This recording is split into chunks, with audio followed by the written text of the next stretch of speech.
We are a nation hooked on pills and medicinal quick fixes. Our health service spends billions of pounds on drugs that we might not need. But the last decade has seen a surge of research into an alternative approach to health, the use of food as medicine. Now these studies from around the world will be shared with the public by the Food Hospital. The first of its kind, it's dedicated to combating illness through food. Pioneering this approach are 3 medical professionals with 40 years of NHS experience between them. I passionately believe in the science of food as medicine, and I want the public to know about it. They want us to stop reaching for the drugs. When we get ill, we think it's much easier to pop a pill than it is to alter our lifestyle. It's time to change that thinking. And start eating our way back to health. Each year I operate on hundreds of patients who are ill through poor diet. But food isn't the enemy. It could even be the cure. Over 3 months, the Food Hospital will treat patients with conditions ranging from high cholesterol to cancer and from infertility to eczema without prescribing a single drug.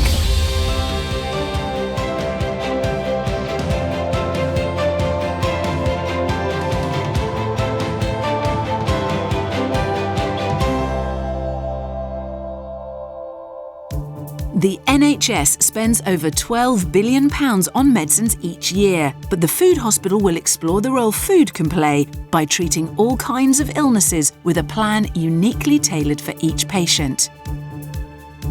A young boy living in the shadow of crippling migraines. What's this one here? I want to be killed. A man in denial about the consequences of type 2 diabetes. Once you've got that, it is irreversible. And identical twins on the front line of breast cancer who are using food to try and fight it. Saturated fat might have an impact on breast cancer risk. But the Food Hospital does much more than treat patients. It wants to help the health of the whole country. Dr. Pixie McKenna will unearth the truth about the things that claim to be good for us. Is the term superfood merely a marketing ploy, or is there any truth behind it?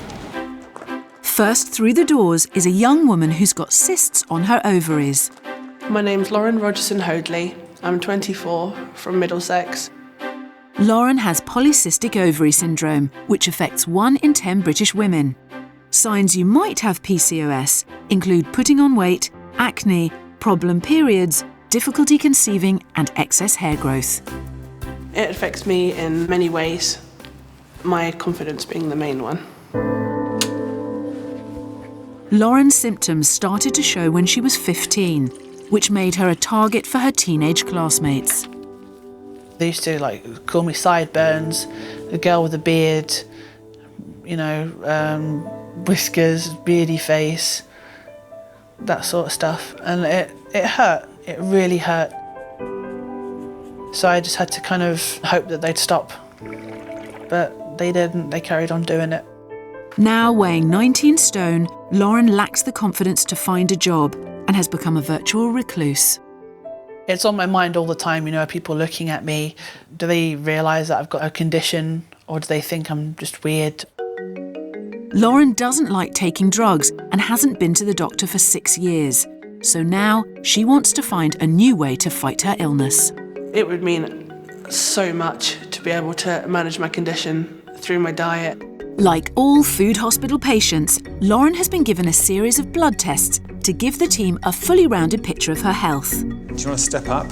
She is being seen by GP Gio Miletto, who wants to start by showing her the root cause of PCOS. Here is a picture of a polycystic ovary, and you can see bulging out here is one of the cysts on the edge of the ovary that you typically see them. Another one here, one down here.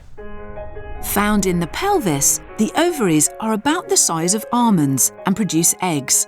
Every menstrual cycle, the ovary develops several follicles. Of these, just one will release an egg. This is called ovulation. Women with Lauren's condition have many more of these follicles, but none of them release an egg. Instead, they turn into fluid-filled cysts.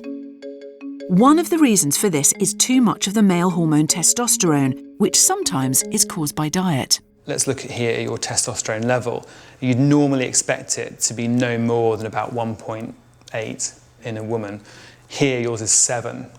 That's actually really quite high. Yeah.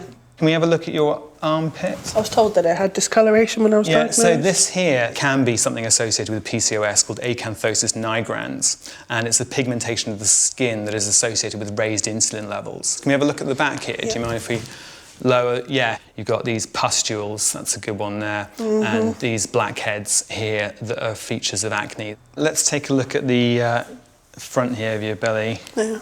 Yeah, okay. And I'm kind of assuming that excess hair growth goes downwards as well. Yeah, and I get it up here as well, little patches. So you got some on your chest. It grows on the top of my breasts as well. I hate it. I don't feel very feminine having to shave my face. It's a nightmare. I don't like it. I hate having to do it. But there's another reason Lauren worries about having PCOS. It can affect your fertility. Yeah, she's got a boyfriend now that she's found after 13 years, and they're very happy. And I'm hoping that they'll have a family together, which would be really nice because they talk a lot about it as well. I've known that I wanted to be a mum since I was 10, so hopefully someday that'll get fulfilled. To see how bad the cysts on Lauren's ovaries are, Gio has arranged a transvaginal scan at the food hospital. Lauren, this is your left ovary here. The little black areas being the little eggs or cysts around the outside of the ovary. Do you have a regular cycle? It varies, but I can have one and then skip 2 or 3 months and then have another one. Polycystic ovary syndrome is associated with subfertility because women don't have a regular cycle where they're ovulating, and therefore pregnancy essentially becomes impossible until that's been addressed. It's my life dream to be a mum. Okay. So it would be really, really gutting if that was snatched away from me. After Lauren's consultation, she sees dietitian Lucy Jones. She wants Lauren to change the way she eats, as her current diet consists of white bread, sausages and crisps. This has given her high insulin levels. Now, having too high insulin levels in our blood actually affects those hormones which are causing your symptoms, and it's namely testosterone, really. Yeah. So when there's too much insulin running in your blood, it actually increases testosterone production in the ovaries, and it also stops your body from clearing the testosterone. There is no cure for PCOS, but Lucy wants to start Lauren on a hormone balancing food plan to try and lower her insulin levels.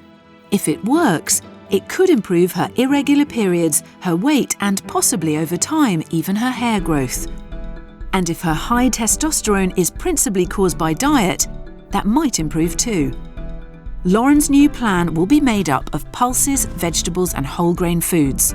It's a big change for Lauren, so Lucy's showing her the ropes with a hormone-friendly pizza.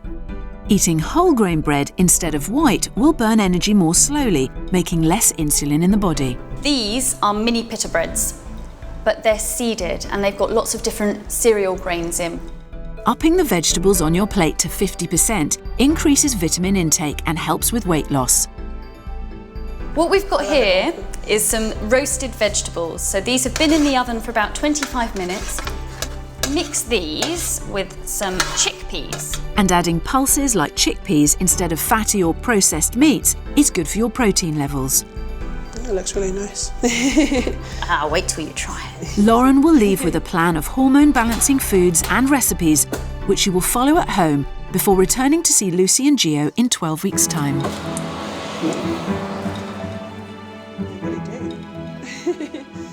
So I'm hoping by strictly following our hormone balancing diet, getting in some regular exercise, that's going to make a really big difference to the symptoms that you're suffering as part of your polycystic ovary syndrome. I feel really confident about what I've learnt today, all the new information and things I can take home and put into practice. And I'm really excited about it. I'm Dr. Pixie McKenna, and each week the Food Hospital will be sending me to investigate the stories surrounding the food we eat. Today I'm going to unearth the truth about a real headline grabber, superfoods. What exactly is a superfood? Is the term merely a marketing ploy, or is there any truth behind it? We all know the name. We spend millions of pounds a year on acai berries, green tea, blueberries and Brazil nuts. But what do we consumers actually think it means? Superfoods I know nothing about. Fruits you've never heard of before that are supposed to have some special properties that don't belong to things like cucumbers and apples. kind of like a supplement but a natural version. I would be willing to pay more for something knowing that it's better for me. Like the acai berry, I think it is, that makes weight loss happen. Companies will do whatever it takes to make sales. I don't think I'd even look at a superfood. I'm super enough. In fact, the name is a marketing invention, so I'm meeting a PR expert to find out why food companies value this term so highly. What is your definition of a superfood? Well, a superfood is a food, usually a fruit or a vegetable product, that is thought to deliver specific health benefits. So, for example, the blueberry is thought to be a superfood because it contains fibre, antioxidants, vitamin C and other ingredients that are thought to make it very, very good for your health. Then, according to marketing definitions, new potatoes should qualify as a superfood. A standard 200-gram portion provides significantly more vitamin C, zinc, magnesium and fibre than a standard 80-gram portion of much more expensive blueberries. The term superfood, it's a PR gift, isn't it? Food companies are always looking for new ways to give their products a point of difference over their competitors. So being able to associate a medicinal benefit with a specific type of food is a powerful tool. I think that lots of food companies have used scientific language in order to sell a product to consumers. But is this scientific language actually based on fact? Later, I become a human guinea pig in my quest to find out if the top-selling superfood really does have a magic ingredient that makes it different from ordinary foods.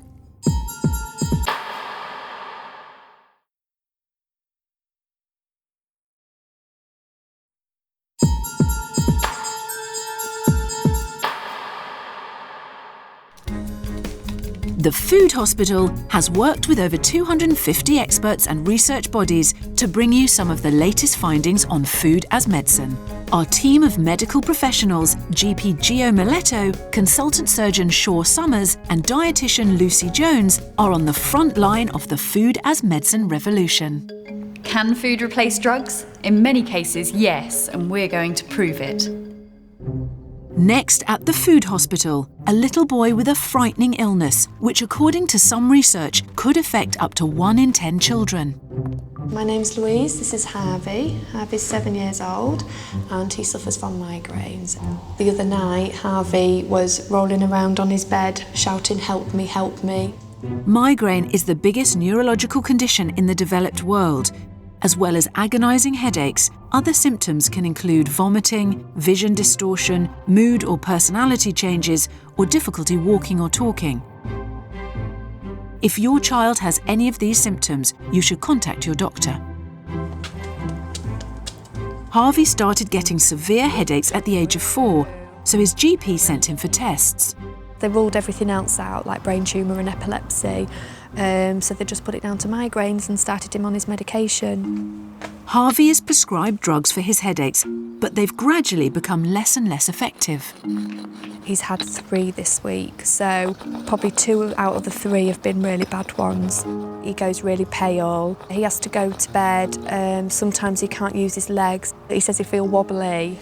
His migraines are so painful, he struggles to tell his mum how he feels. When he's been upset sometimes, he's been drawing his pictures. He's like got his head chopped off in some of them. It's devastating for any mum to hear your 7-year-old child shouldn't be thinking like that. They should be thinking about playing football, not about wanting to go and stab themselves. Desperate to help Harvey enjoy a normal childhood, Louise has come to see Dr. Gio Miletto. You are? Harvey. And Louise? Yes. Harvey's got migraines, is that right? Yes. And where does he get the headache? You show where you get it right in the middle, don't you? On the top, yeah. Yeah. And what's it like? Is it like a banging or?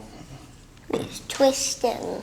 Yeah, he says like his brain twists inside his head. Some can last most of the day, if not 2 days. 2 days? Yeah. That's a long time. You don't know exactly what causes migraine. Well, recently we've started to understand that actually it's to do with the way the brain functions and the neurons fire. And that sets off some kind of a reaction that causes these symptoms of the headache, the nausea, and the neurological features as well. Harvey, I've got some drawings here that you've done. What's this one here?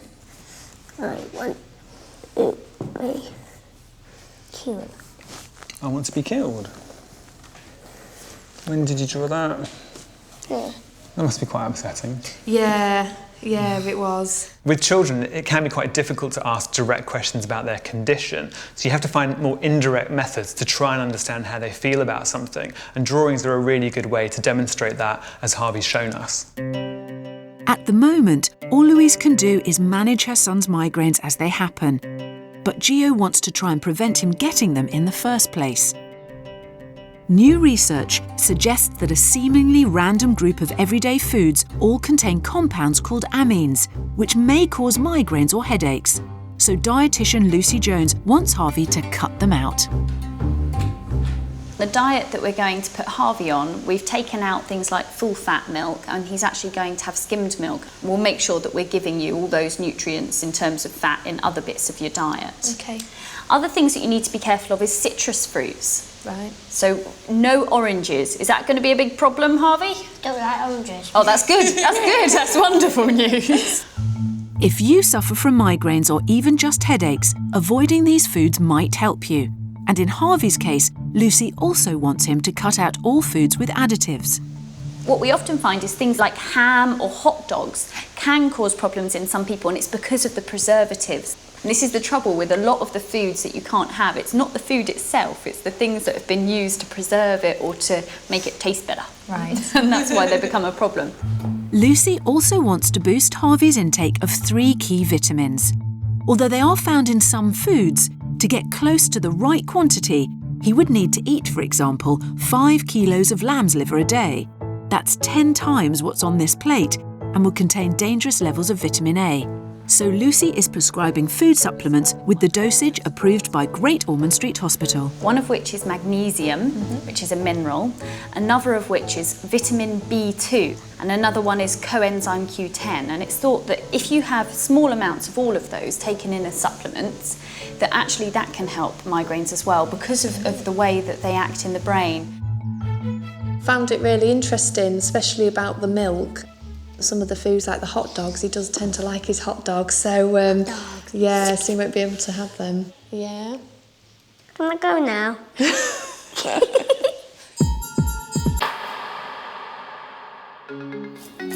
It's nearly 3 weeks since the food hospital gave Lauren her hormone balancing food plan to try to help her polycystic ovary syndrome.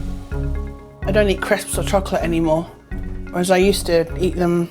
I used to eat crisps like every day, 5 days a week, and then chocolate on a weekend. As well as totally changing her eating habits, Lucy also prescribed daily exercise. The dancing makes me happy because it kind of reminds me of childhood, you know. It was a time I enjoyed was going to my disco dancing classes.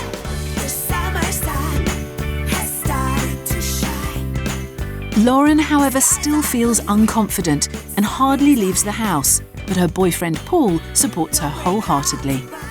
I don't give monkeys what anybody else thinks. You know, to me, she is a princess to me. Personally, I think she's the most beautiful thing I've ever seen, you know. There's a lot of things, a lot of dreams that we've both got. We both like to have a family of our own. Lauren, I know she'll be a great mum. I mean, really, we're the perfect couple. It's just that one little bit, I think, that's the missing bit of it.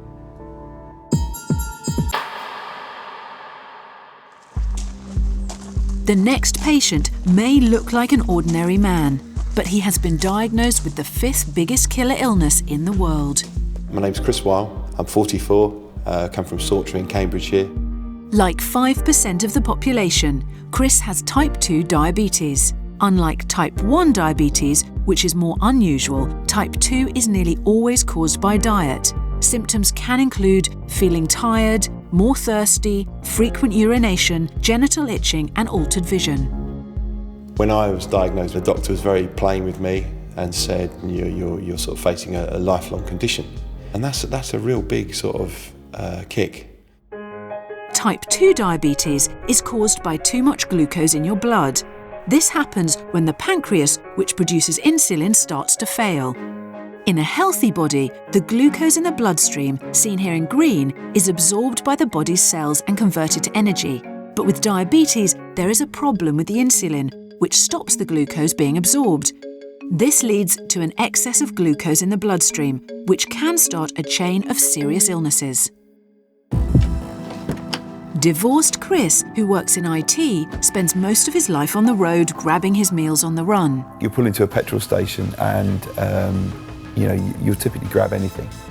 Sausage roll, crisps, whatever, and away you go. And of course you're sat there doing nothing. So it's almost like a double whammy. You're eating dreadful food and you're not actually exercising yourself. Chris was diagnosed over 2 years ago, but ignored worrying symptoms until it was too late. I had an operation last year. It was a circumcision. And I found out through becoming ill, as it were in quotes, that there is a condition called phymosis. Phymosis is a painful condition where high sugar levels in the blood lead to contracting and splitting of the foreskin. It's painful and you have to have an operation to get rid of it. And that's a direct result of diabetes.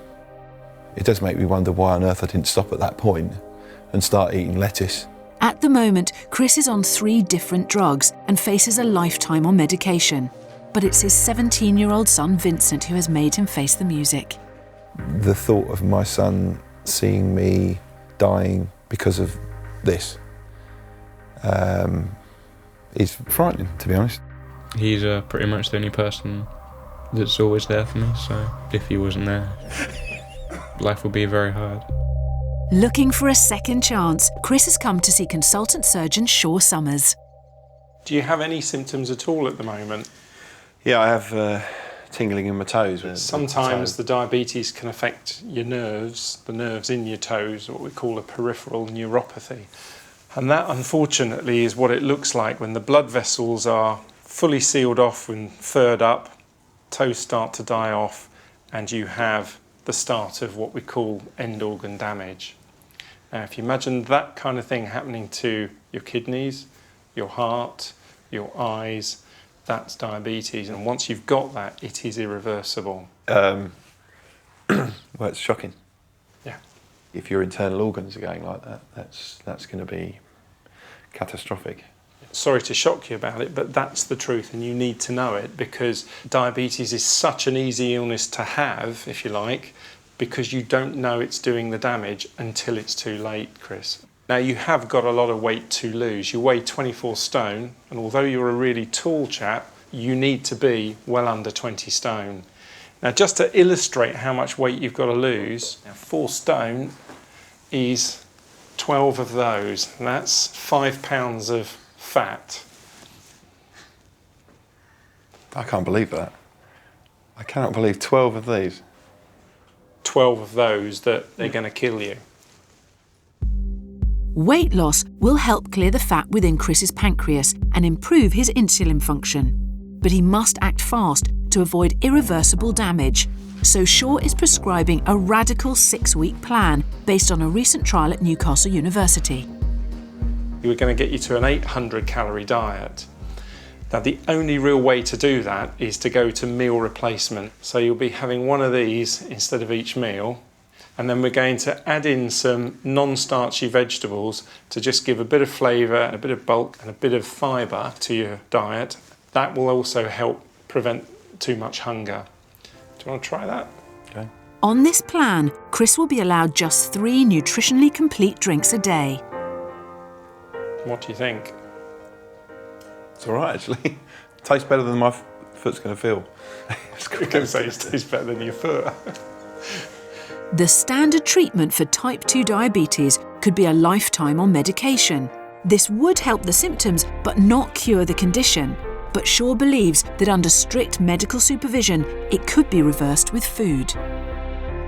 10% of the NHS budget is spent on treating diabetes and its complications. That's over £5 billion a year. 90% of patients are diabetic because of their weight and their eating habits. And if we can change those, we will save the healthcare economy an immense amount of money. But will the man who currently consumes 5,000 calories a day manage to survive on less than 1/6 of his usual intake? Diabetes sucks.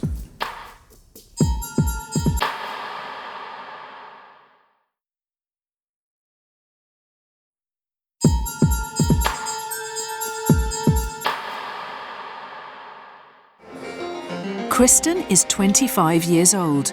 2 years ago, she was diagnosed with breast cancer, which had already spread to her spine. Being so young, her case was incredibly rare.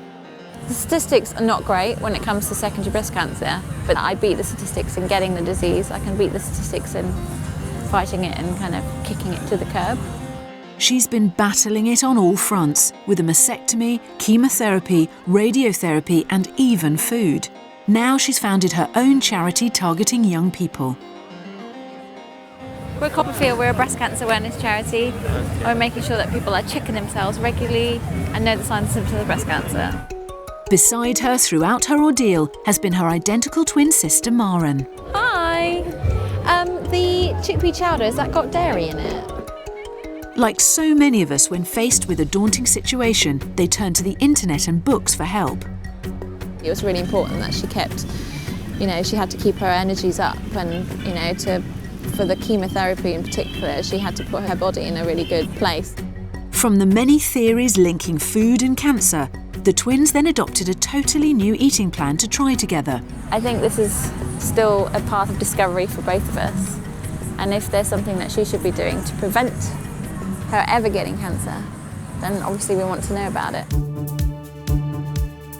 When it comes to food and illness, it's tempting to self-prescribe from all the apparently harmless information available. But without medical supervision, a dramatic change in your diet can be very risky. So Kristen and Maren want to see what the food hospital has to say about their cancer-fighting diet.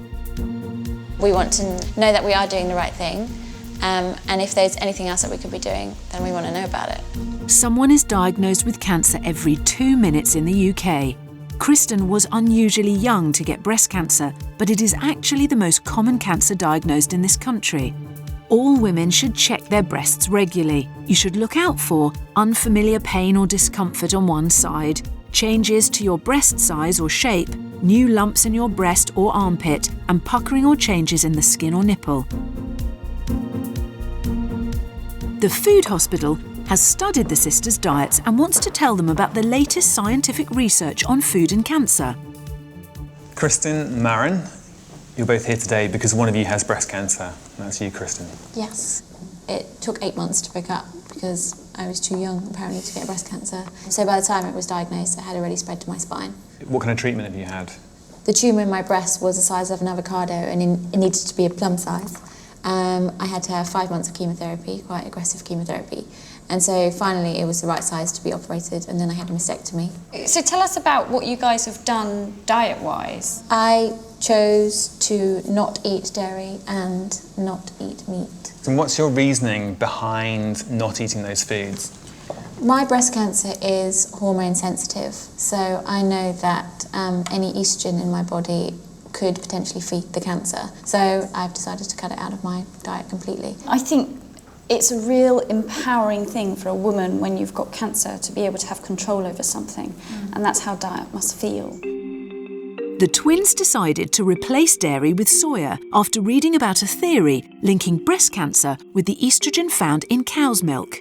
This came from research showing that countries like China and Japan, with mostly dairy-free diets, have far lower breast cancer statistics. So we've got the dairy and the soya argument, and there is a lot of conflicting evidence about that. I mean, although there is a hypothesis about why dairy would increase cancer risk, when they've looked at it, they haven't found a link.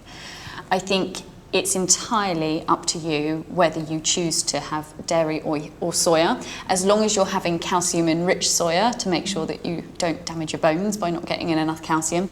So there's currently no proven link between breast cancer and dairy. But what about the twins' decision to stop eating meat? In breast cancer, the biggest studies so far haven't shown a link with meat, but we know actually saturated fat might have an impact on breast cancer risk, and certainly being overweight does. In fact, scientific evidence shows there are only 3 main factors which conclusively link lifestyle and cancer: smoking, excessive alcohol, and obesity. Experts think that 25% of all cancers are caused by unhealthy diets and obesity. So by making healthy changes to your diet, we can also hopefully reduce your risk of getting cancer in the first place. While there's a lack of proof to support Kristen and Maren's choice of foods to avoid, they have made some positive additions. So absolutely, it's right.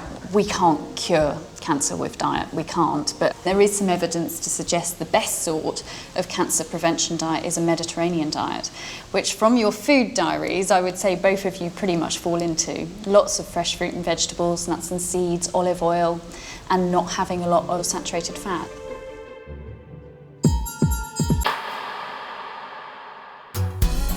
I'm Dr. Pixie McKenna, and I'm investigating the truth about superfoods. So far, we know the name is a marketing invention which boosts sales. But are we actually buying a guarantee of better health? To find out if there really is any credible evidence behind these so-called superfoods, I've come to the Department of Food and Nutritional Science at Reading University. Blueberries are often reported to be one of the most popular superfoods, with sales rocketing from 1,000 to 15,000 tonnes a year in just over a decade. So I'm basing my research on them. One of their many health claims is that they contain flavonoids which can lower blood pressure. So I want Professor Jeremy Spencer to put this to the test. So this is the real deal. This is the science behind. This is the hard science, yes. Okay. The red and blue bits indicate blood flow. So what we're seeing here is in your normal relaxed situation, the blood flow's pulsing through nicely, your heart rate is normal. Jeremy then gives me a big glass of blueberry juice. That's 2 punnets worth. This large amount is to show a big difference in a short time, and 90 minutes later, he measures my veins again. What you can see here is an actual increase in the size of the vessel. I can tell you now that it looks much better than it did earlier.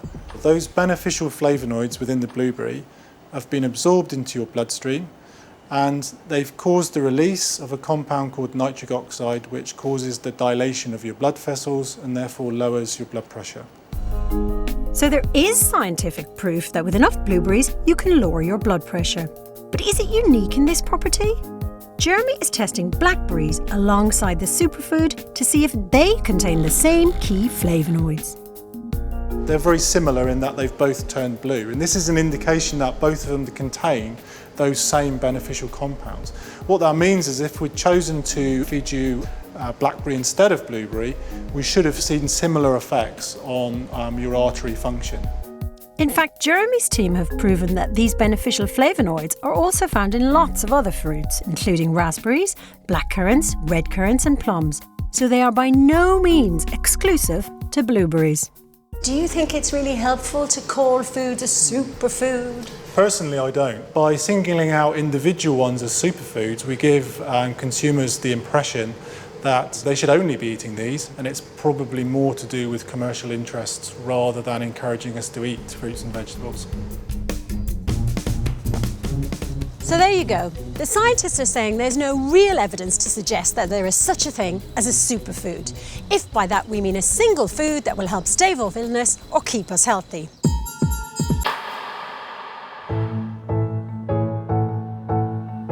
It's 3 weeks since the food hospital prescribed Harvey his strict elimination plan to try and beat his constant migraines. To Sophie, have a wonderful birthday. Today, it's Harvey's little sister's birthday party. While the other children tuck into crisps and cakes, Harvey mustn't eat any food that may contain additives. Since coming back from the food hospital, things have been a little bit stressful. It's been hard trying to make sure I get all the right things in so that I know that he's eating something he should be all the time. So Mum Louise is making him some party food of his own. But for a 7-year-old boy, it's tough being the odd one out. Party food everybody allows except for me because I'll get headaches, migraines, or should I say. And for a mum who's lost 3 years to Harvey's migraines, she still worries that his food plan won't work. There. That is homemade fish finger. I'm still on edge, waiting for something to happen. I'm waiting for him to have a migraine, which is awful to say, but because he's had so many, I'm waiting for him to have one.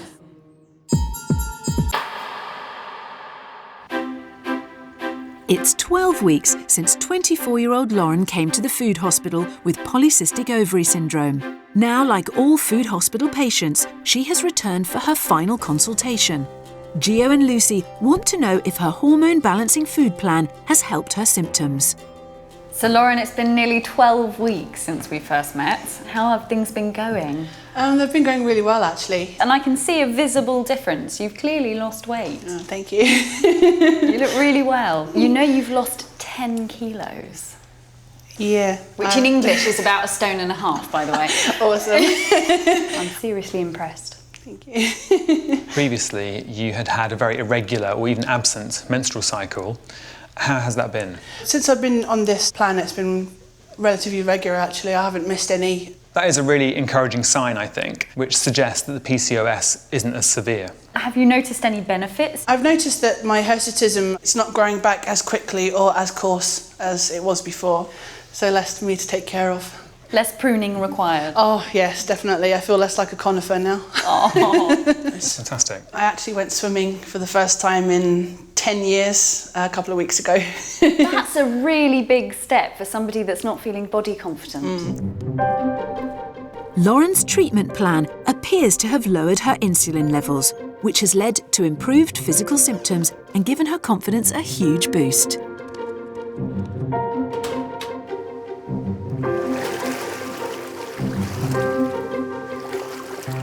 I think I'm going to try and make swimming a regular thing. It's definitely part of a new me. As much as I love the dancing, it's great to do it at home, but I also need to branch out and start going out a bit more, I think.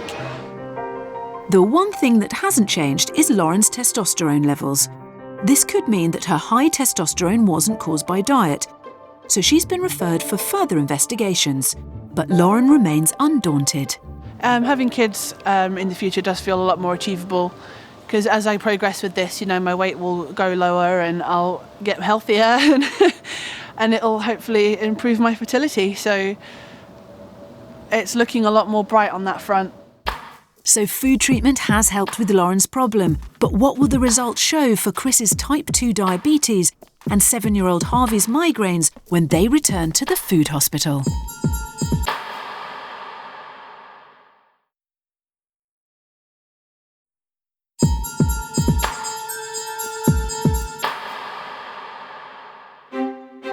The food hospital uses pioneering research into food as medicine to treat real people and report the results, whatever the outcome.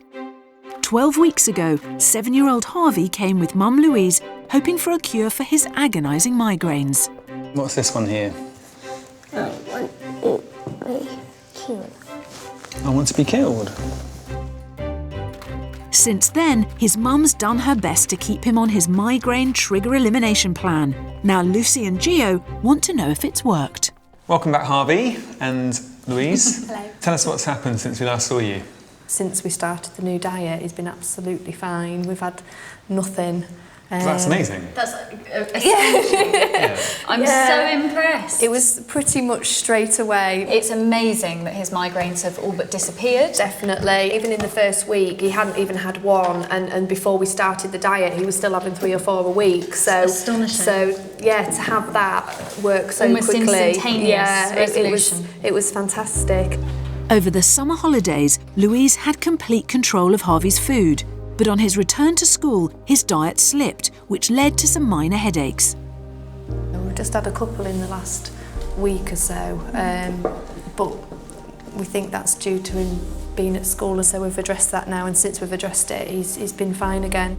The fact that Harvey only got headaches when he didn't follow his food plan makes it less likely that the extraordinary results are due to a placebo effect. What have his drawings been like recently? We've got a man surfing, a little note to say that he loves me. We've got a big love heart. Oh, that's nice. And a picture of him in his school uniform with a big smiley face. Harvey, you been feeling better? Yes. That's fantastic. That's really good. I still now think, oh, you know, is he going to trip? Is it, you know, is something going to happen? But it's been really good. So nothing's going to happen to me. No, good. That's really good. This is an amazing outcome for the food hospital. The results from our food therapy have been almost instantaneous, going from up to 5 migraines a week down to 2 minor headaches in 3 months. And that was only when they couldn't stick to the plan. Just shows how powerful those changes have been.